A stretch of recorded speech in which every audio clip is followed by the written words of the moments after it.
사도신경으로 우리의 신앙을 고백하시겠습니다. 나는 전능하신 아버지 하나님, 천지의 창조주를 믿습니다. 나는 그 유일하신 아들 우리 주 예수 그리스도를 믿습니다. 그는 성령으로 잉태되어 동정녀 마리아에게서 나시고 본디오 빌라도에게 고난을 받아 십자가에 못 박혀 죽으시고 장사된 지 사흘 만에 죽은 자 가운데서 다시 살아나셨으며 하늘에 오르시어 전능하신 아버지 하나님 우편에 앉아 계시다가 그로부터 살아있는 자와 죽은 자를 심판하러 오십니다. 나는 성령을 믿으며 거룩한 공교회와 성도의 교제와 죄를 용서받는 것과 몸의 부활과 영생을 믿습니다. 아멘.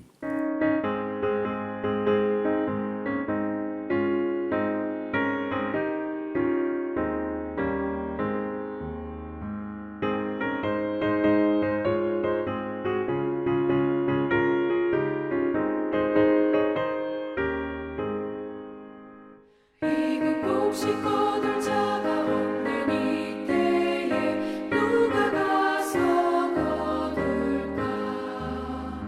내가 어찌 게으르게 앉아 있을까? 어서 가자 밭으로 보내주소서 보내주소서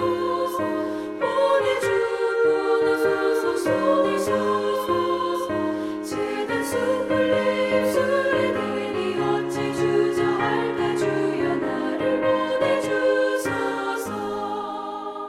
주가 두루 다니시며 일꾼 부르나 따르는 자 적도다. 보라 주의 사랑하는 익은 곡식을 어서 거두러 가자.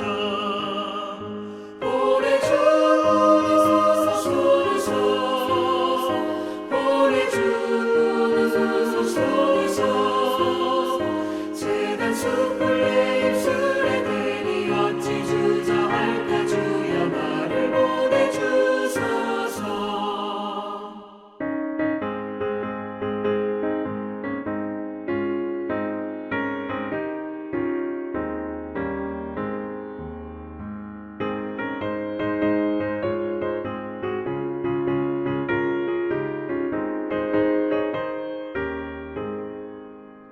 주가 나를 부르시니 언제 어디나 기뻐 가서 일하리. 주가 명령 내리실 때는 명받아서 기뻐 거두리로다. 보내주소서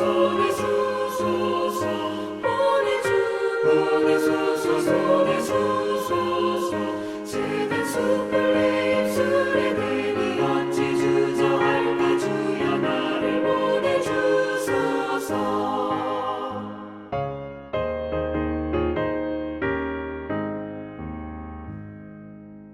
하나님의 말씀을 봉독합니다. 하나님의 말씀은 요한복음 4장 28절 말씀부터 42절 말씀입니다. 우리 함께 봉독하시겠습니다. 여자가 물동이를 버려두고 동네로 들어가서 사람들에게 이르되 내가 행한 모든 일을 내게 말한 사람을 와서 보라. 이는 그리스도가 아니냐 하니 그들이 동네에서 나와 예수께로 오더라. 그 사이에 제자들이 청하여 이르되 랍비여 잡수소서. 이르시되 내게는 너희가 알지 못하는 먹을 양식이 있느니라. 제자들이 서로 말하되 누가 잡수실 것을 갖다 드렸는가 하니 예수께서 이르시되 나의 양식은 나를 보내신 이의 뜻을 행하며 그의 일을 온전히 이루는 이것이니라. 너희는 넉 달이 지나야 추수할 때가 이르겠다 하지 아니하느냐. 그러나 나는 너희에게 이르노니 너희 눈을 들어 밭을 보라. 휘어져 추수하게 되었도다. 거두는 자가 이미 싹도 받고 영생의 열매를 모으나니 이는 뿌리는 자와 거두는 자가 함께 즐거워하게 하려 함이라. 그런즉 한 사람이 심고 다른 사람이 거둔다 하는 말이 옳도다. 내가 너희로 노력하지 아니한 것을 거두러 보내었노니 다른 사람들은 노력하였고 너희는 그들이 노력한 것에 참여하였느니라. 여자의 말이 내가 행한 모든 것을 그가 내게 말하였다 증언하므로 그 동네 중에 많은 사마리아인이 예수를 믿는지라. 사마리아인들이 예수께 와서 자기들과 함께 유하기를 청하니 거기서 이틀을 유하심에 예수의 말씀으로 말미암아 믿는 자가 더욱 많아 그 여자에게 말하되 이는 우리가 믿는 것은 내 말로 인함이 아니니 이는 우리가 친히 듣고 참으로 세상의 구주이신 줄 알미라 하였더라. 아멘. 우리가 세상을 사는 동안에 항상 우리의 머릿속에 떠나지 않는 그런 많은 문제들이 있습니다. 그 문제들 가운데 어떻게 살까? 어떻게 사는 것이 잘 사는 것인가? 라는 이 문제를 가지고 많이 생각하고 또 사람들과 만나면 인생에 대한 여러 가지를 이야기하기도 합니다. 여러 가지 많은 것들이 있지만 아마 사람들의 공통적인 문제는 어떻게 잘 먹고 잘 살까? 아마 그런 관심이 우리들에게는 사실 많이 있습니다. 좋은 직장, 좋은 집, 좋은 환경 이런 것들이 우리는 절대적으로 필요할 수 있고 또 그것을 우리는 우리의 모든 삶을 투자하고 노력하고 있습니다. 세상적인 사람들의 관심이고 우리 믿는 사람들에게도 우리가 세상을 살기 때문에 다를 바 없습니다. 그러나 우리가 세상 믿지 않는 사람들과 믿는 사람들의 차이점은 분명하게 다릅니다. 우리는 이 땅 너머에 있는 영원한 하나님 나라를 바라보고 삽니다. 그래서 하나님 나라의 삶의 방법대로 살려고 애쓰고 노력합니다. 비록 우리가 이 땅에 발을 붙이고 살지만 그러나 우리 믿는 그리스도인 이 땅이 우리의 삶의 전부가 아니다라는 확실한 전제하에 살아가고 있습니다.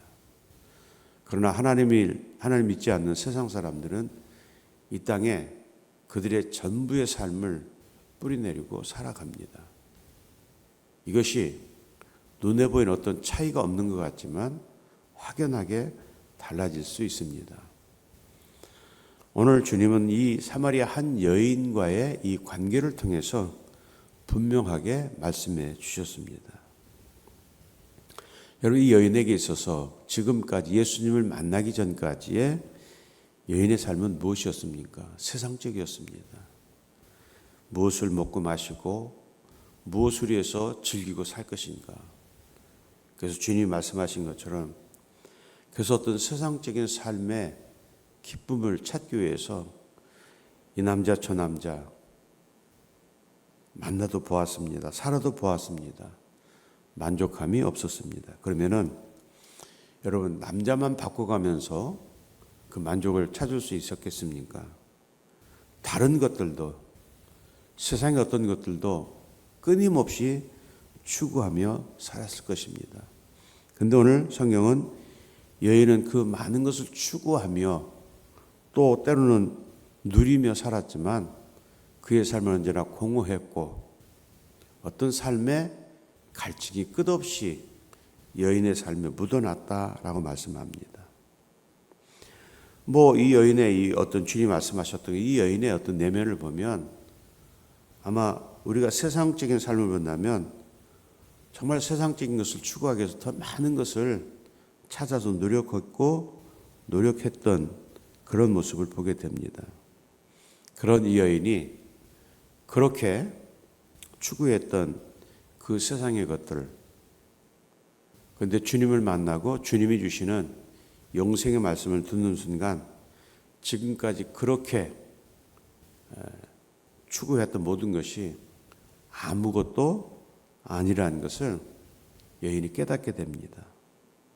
깨닫는 순간 이 여인의 삶의 방향, 행동이 달라졌습니다.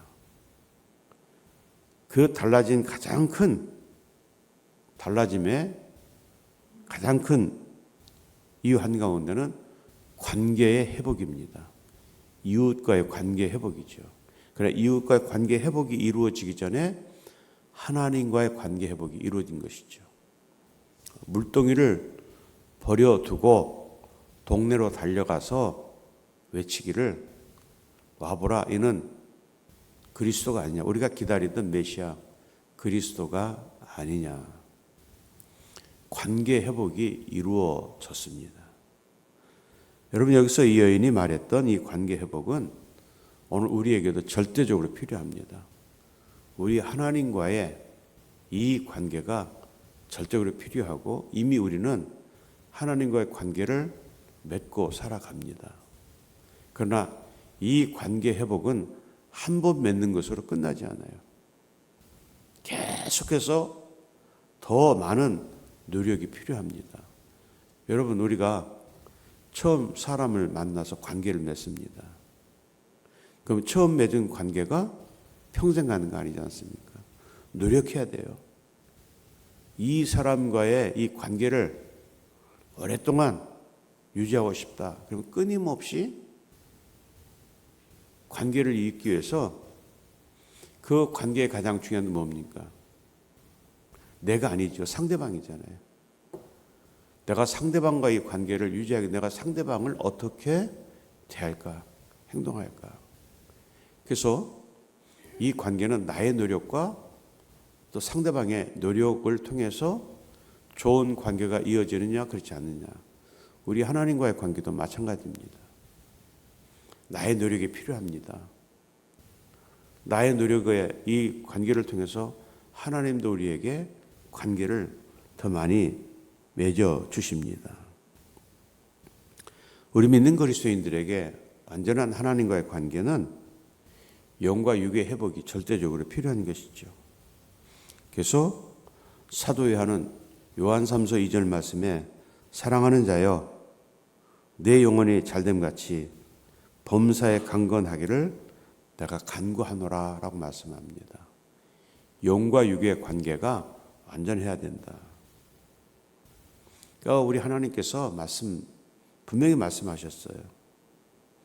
하나님 나라의 그 회복을 위해서 우리의 육의 회복도 절대로 필요하다.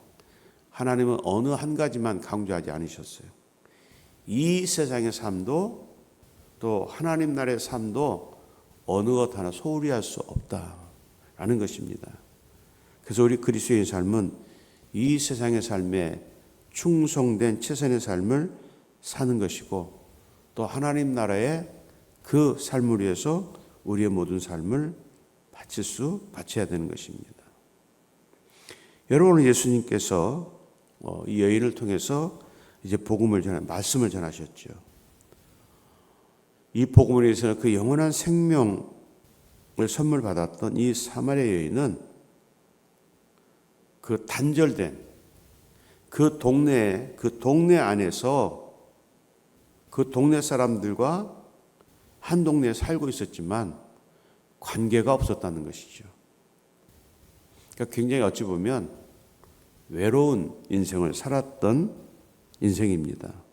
그런데 이제는 이 여인이 그 단절된 사람들을 향해서 달려갑니다.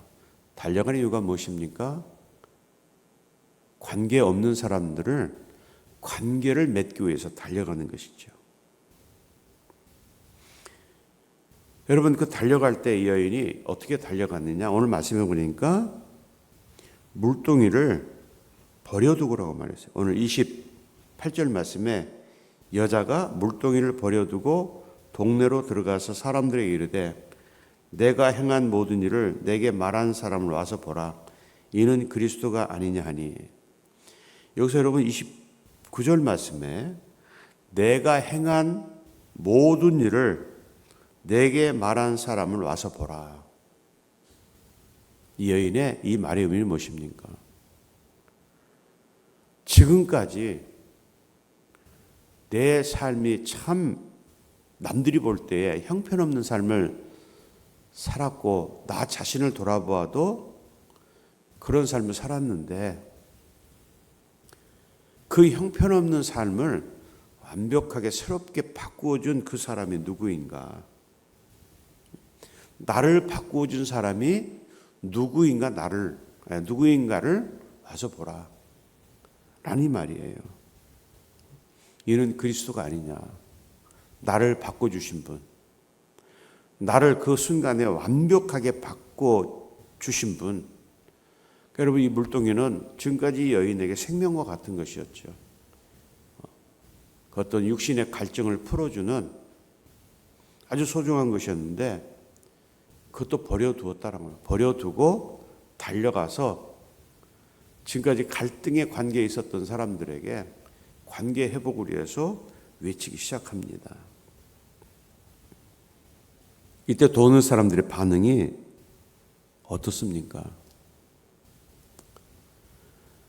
야, 같은 동네 살아도 얼굴 보기를 그 상종하지도 않았던 저 사람이 어떻게 갑자기 와서 보라고 그러고 지금 저렇게 외치면 온 동네를 미친 듯이 돌아다니고 있냐.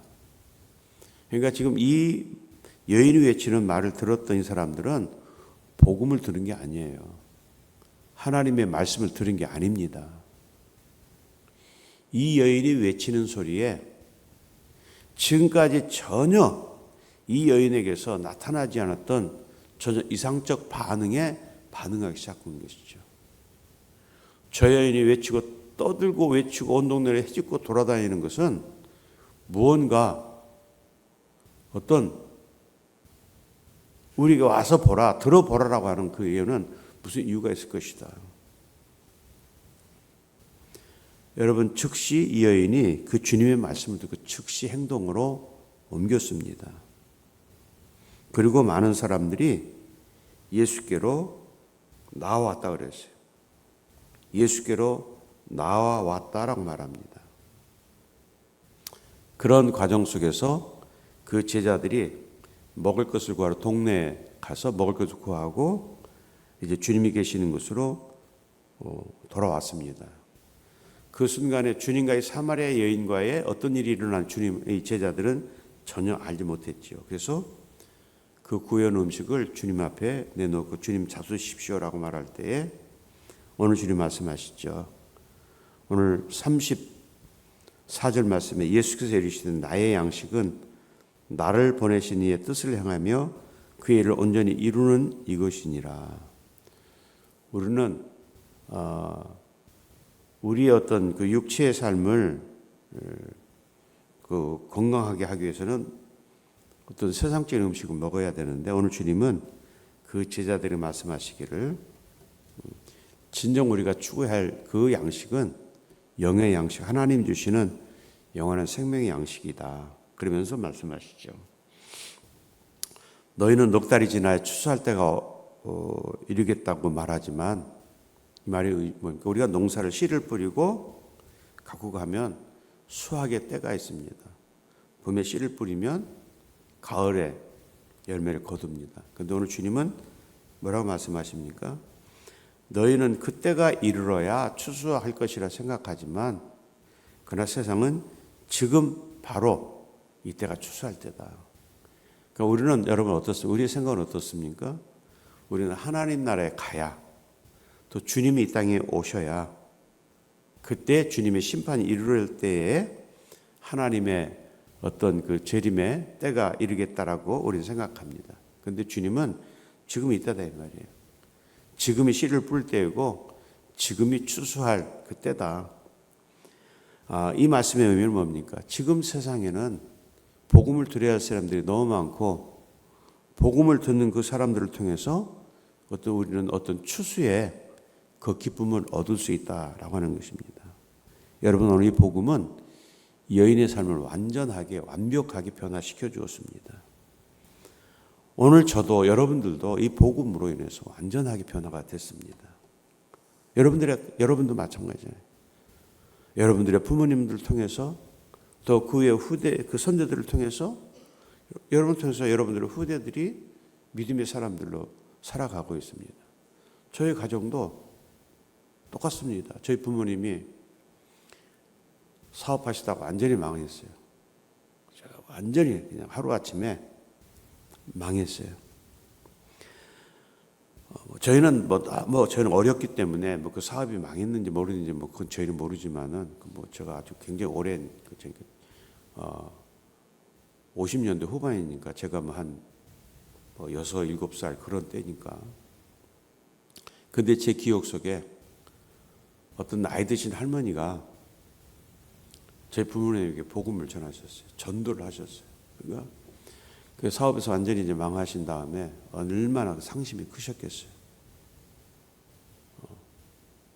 저희는 박정희 때문에 우리 집은 망했어요. 5.16 쿠데타로 인해서 군인들이 민간인 사업체를 다 접수하고 그런 상황에서 저희 아버님 사업도 군부에 뺏긴 거죠. 아무것도 찰 수가 없었어요. 지금은 그 할머니가 이제 그때 나이가 많이 할머니셨는데 그분이 이제 세상 때는 오래되셨겠죠. 기억도 안 나고. 근데 주님, 우리 부모님께서 영접하셨어요.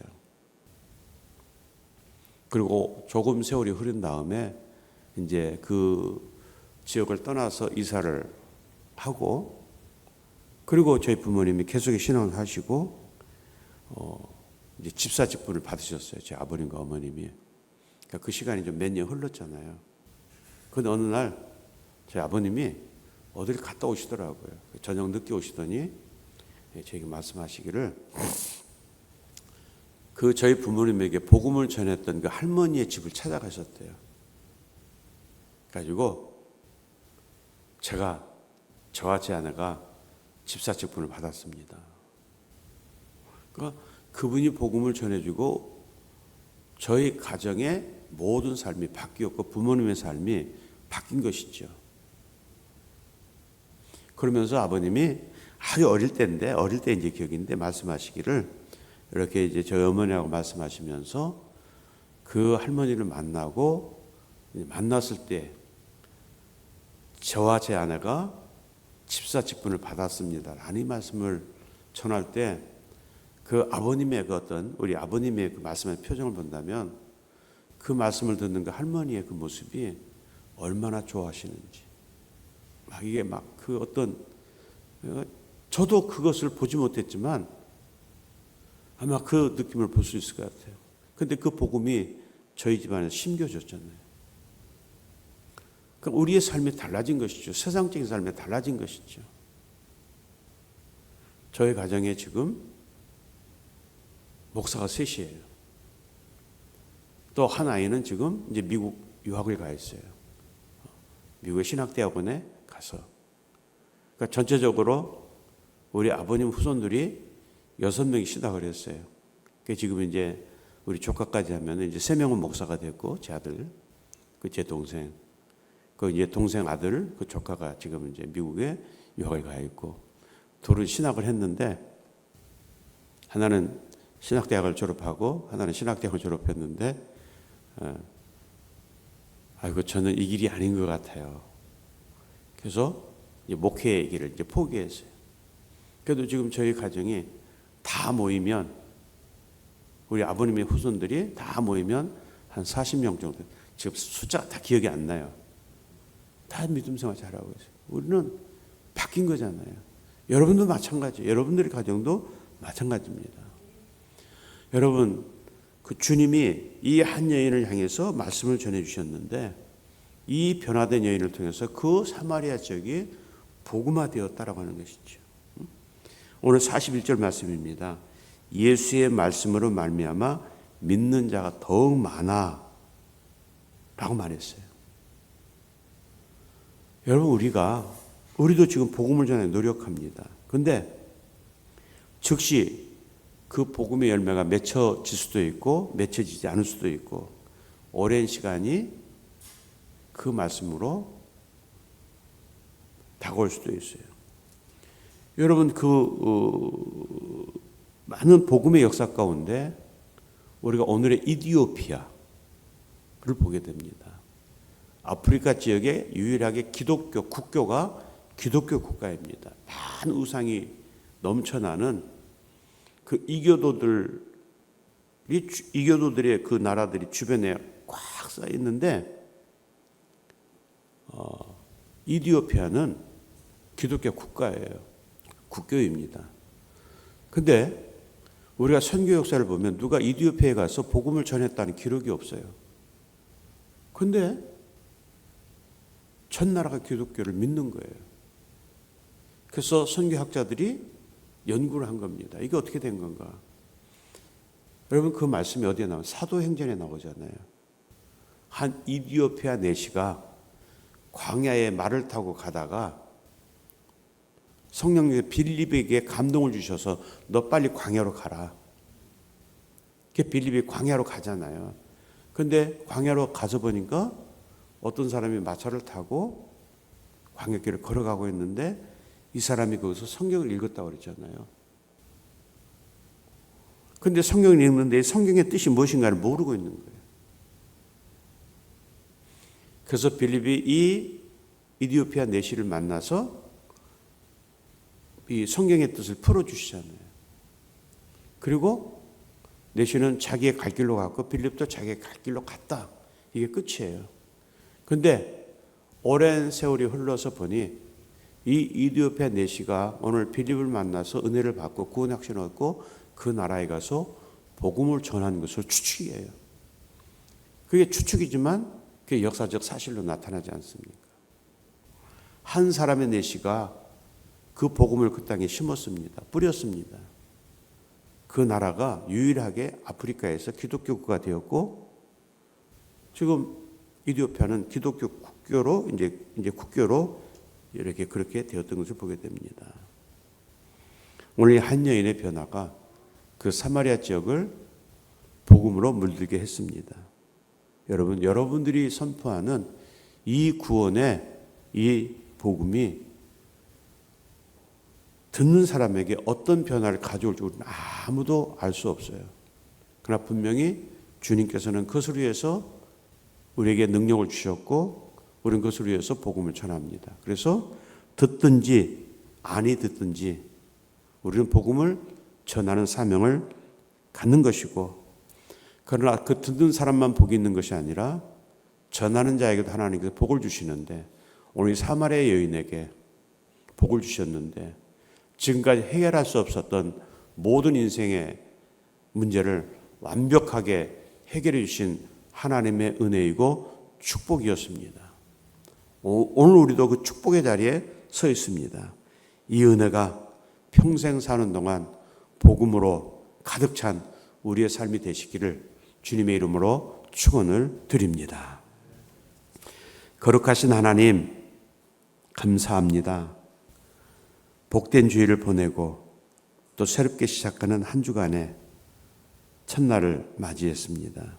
주님, 오늘 우리가 주님 앞에 드리는 이 예배자의 이 모습이 이 한 주간이 다하도록 주님 우리의 삶이 경건하고 의로워지는 삶으로 나갈 수 있도록 도우실 줄 믿습니다.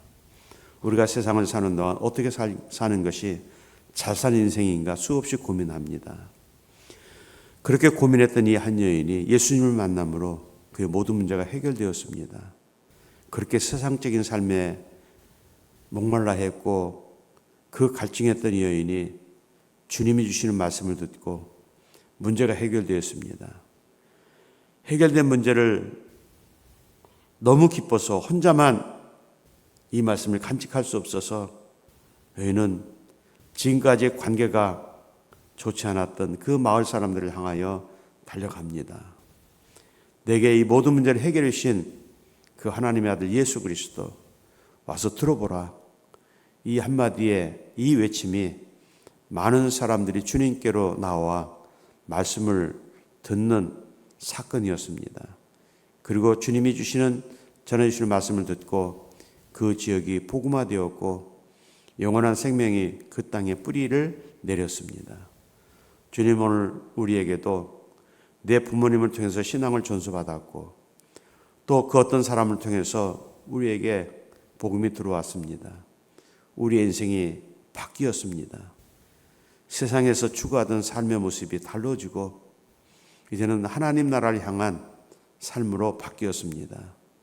주님, 오늘 사마리아 여인이 주님을 만남으로 인생의 문제, 영생의 문제가 해결되었습니다. 우리가 그렇게 원했던 그 문제가 이 여인을 통해서 해결되었고 우리도 그 문제가 해결되므로 이제는 하나님의 백성으로 하나님 앞에 모든 삶을 맡기고 나아갑니다.